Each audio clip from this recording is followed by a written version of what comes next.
नमस्कार संगतिया।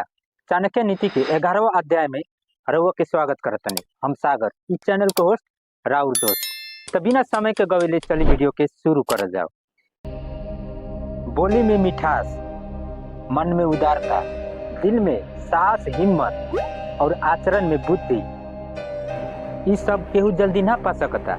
ये सब जड़े में ही रहे के चाहिए, जड़ में ही डाले के चाहिए। संगतिया, जे अपन समाज के छोड़ के दोसर समाज में जाके मिलेला सन, उकनी के उसन के खत्म हो जाला सन। जैसे कि एक राजा अधर्म के रास्ता में जाके खत्म हो जाला। एक बड़का शरीर भइल हाथी के एक छोट अंकुश ही नियंत्रण कर देवला। एक छोट अंकुश ओकरा के कंट्रोल कर देवला। एक छोट दिया बड़का अन्हार के खत्म कर देवला। एक बादल के कड़कत बिजली बड़का पहाड़ के फोड़ देवेला। तो का उ अंकुश उ हाथी से बड़का बाटे? उ दिया अन्हार से बड़का बाटे? उ बिजली पहाड़ से बड़का बाटे? ना, उ सबसे बड़का ना बाटे।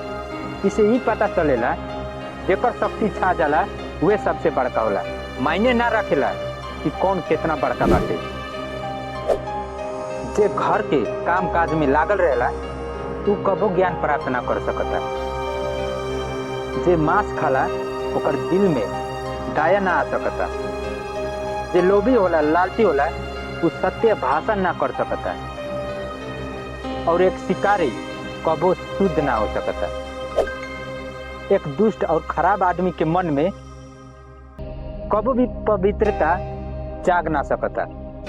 ओकरा के लाखों समझाई बुझाई, ओकरा के समझ में ना आई, उ ना बदल सकता। उकनी के नीम के गाछ जैसे होला सन। नीम के गाछ देखले हो केमनो? हाँ, नीम के गाछ जैसे होला सन। जौन की नीम के गाछ के जड़ से पुले तकले चीनी रगड़ देला पर उ मीठ ना होला। उसन की उकनी के होला सन। केतनो कहेम उकनी के ना सुधरिया सन।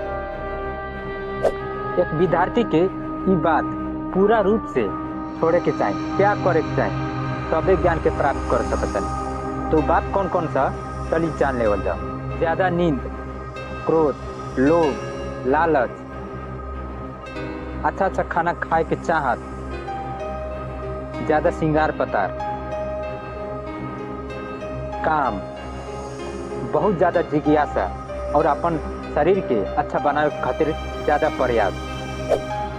संगतिया, सही ब्राह्मण उहे होला जे दिन में एक बार भोजन करेला और उ भोजन से संतुष्ट रहेला और अपन मेहरारू के साथ संभोग महीना में एक बेर करेला। वो भी महीनवारी खत्म हो गईला के दूसर का दिन बाद। और जौन ब्राह्मण दुकानदारी में लागल रहेला वो बेश्या होला। लक्ष्मी हमर माता है, विष्णु हमर पिता है, देव लोग हमर सगे संबंधी होगा और तीनों लोग हमर घर है। जब रात के समय होला तो चिड़ई एक गाछ में जाके बैठेला, सुतेला, आराम करेला। और सवेरे होला तो वो गाछ के छोड़ के चल जाला। तो भला हम काहे दुखी होके जब हमर अपन आदमी हमरा के छोड़ के चल देवेला। तो जेकरा पास विद्या और ज्ञान बाटे उहे शक्तिशाली होला। जेकरा पास विद्या ज्ञान ना बाटे उ शक्तिशाली ना होला।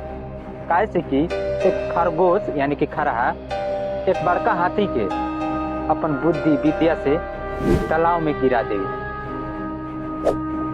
खड़ा भइल अन्न के तुलना में पिसान में 10 गुना बल रहेला और पिसान से 10 गुना ज्यादा बल दूध में होला और दूध से 8 गुना ज्यादा बल मांस में होला और मांस से 10 गुना ज्यादा बल घी में होला।